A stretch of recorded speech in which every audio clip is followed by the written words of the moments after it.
Cecil nos va a comentar cómo ha llegado hasta ese nivel de defensa y de apoyo cuando hablamos de nuestras lenguas originarias. Bienvenida, querida, gracias por estar acá. Muchas gracias por la invitación. Te agradezco mucho. Vamos a empezar hablando sobre tu nombre. ¿Qué significa Cecil? Cecil se encuentra en maya yucateco peninsular, que es un idioma originario de México. México tiene 68 lenguas originarias y el maya es uno de ellos, y significa luz o claridad. Luz o claridad. Es decir, Alejandra es la representación de la mezcla colonial con Cecil, un poco con tus raíces, ¿no? Sí, mi padre siempre fue de la idea de que tenía que inculcarnos y que enseñarnos la lengua y el idioma, porque pensaba que si él no lo hacía, nadie más iba a hacerlo. Entonces mi mamá y mi papá siempre estuvieron con esta lucha al pie del cañón. Qué bien. Desde chiquita entonces hablabas el maya. Sí, es mi lengua materna. Ajá. Y ya en la escuela, ya en la ciudad, aprendí español.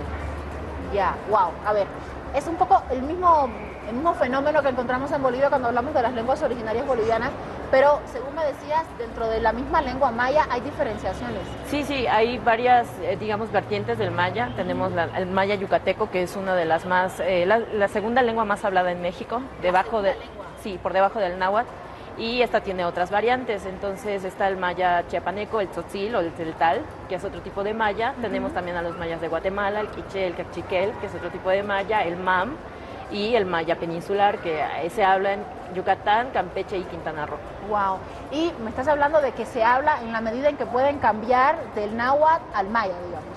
Sí. Se puede hacer, digamos, es decir, pueden haber personas que tengan esa capacidad casi trilingüe para comunicarse. Seguramente sí, pero digamos que en cuanto a lenguas originarias, de pronto las fronteras, por así decirlo, lingüísticas, no son tan, digamos que tan abiertas, porque incluso entre mayas ocurre que no nos entendemos al 100%. Por ejemplo, con los mayas tzotziles y tzeltales no nos entendemos, ya es otro tipo de lengua el que ellos tienen. Sí, la raíz es la misma, algunas palabritas por ahí sí las captamos porque son las mismas, pero ya en cuanto a estructura y en cuanto a la gramática ya es otro tipo de maya. Entonces, completamente diferente. Sí. Qué rico. ¿Y esta diferencia viene desde muchos años atrás o es una diferencia que tú que hoy se maneja contemporáneamente? No, esa viene de muchos años. El tronco históricamente. Sí, tenemos algo que se llama el protomaya y que de ahí van naciendo todas las vertientes del maya, pero cada una en su región pues ha desarrollado su propia autenticidad y su propia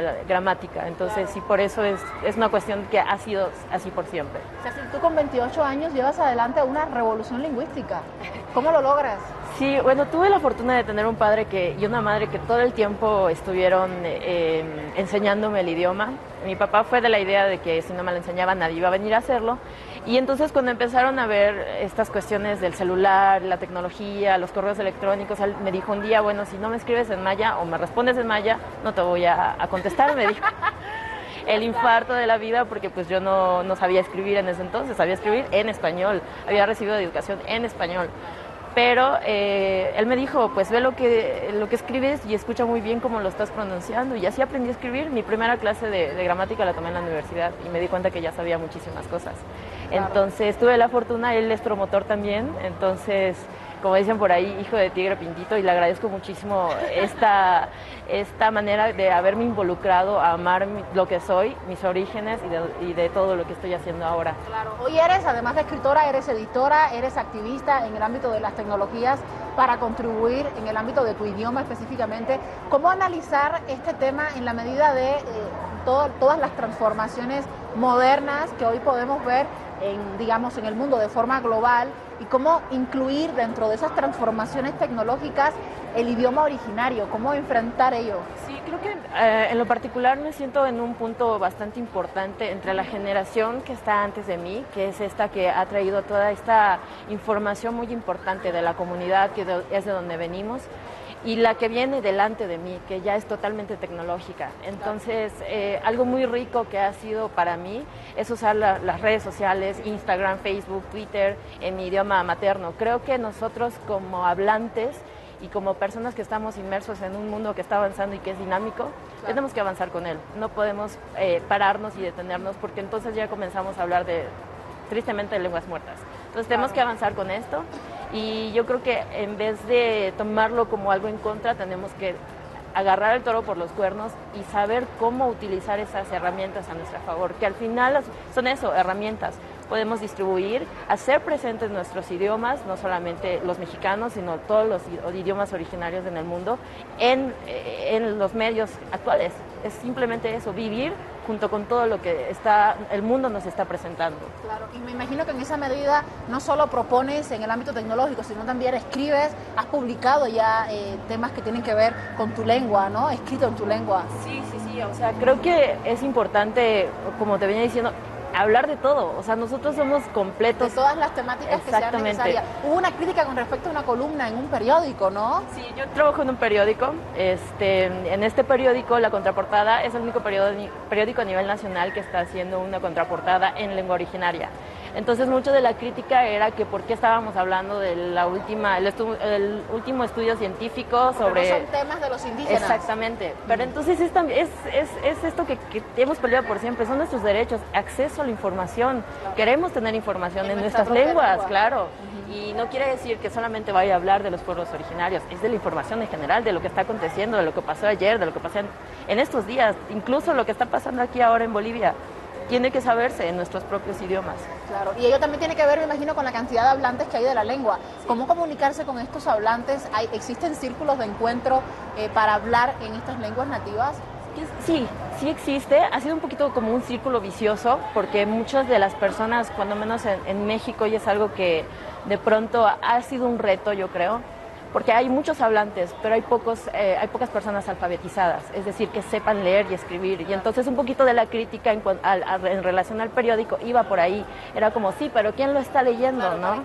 ¿Para qué va? Exacto, claro. Pero luego nos encontramos con gente que sí, o sea, que independientemente de eso lo está leyendo y está teniendo este acceso a la información, y no por el hecho de estar en una ciudad desaparecen los indígenas. Ahí están inmersos, están caminando con el mundo. Entonces es algo que de pronto pensamos que no está sucediendo, pero ahí estamos. Sin duda, y que parte de una joven como tú, pues da muchos más ganas de seguirte y de hablar también, porque eso es importante. Hay gente que seguramente no se anima, porque imagina que no va a haber nadie a su alrededor que pueda entenderlo. Que en mi caso ha sido, bueno, me costó muchísimo también aceptarme en ese sentido. Romper el círculo, claro. Sí, porque si pensamos en indígenas, pensamos cuando menos en los indígenas de México, pensamos en personas de piel morena, en personas tal vez no de piel clara ni de ojo claro, y entonces eso de pronto conmigo es un revés.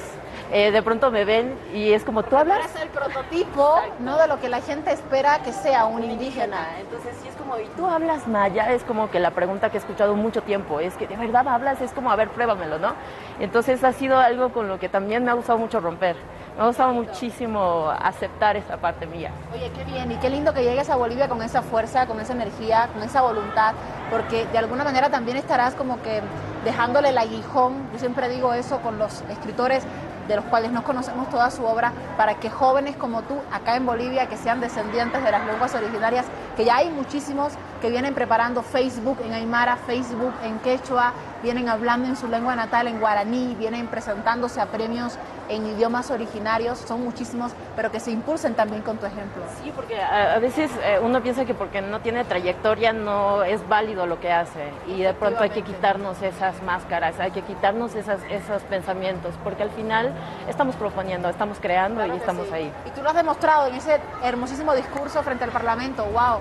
Felicidades. Sí, muchísimas gracias, fue todo un reto, pero también muy contenta de haber pronunciado y alzado la voz ahí. Sin duda, de verdad. Gracias, Cecil, te agradezco por la visita. ¿Dónde vas a estar? ¿En qué conversatorios vas a estar participando? Ahora voy a estar en un conversatorio sobre literatura en lenguas originarias en la sala 6.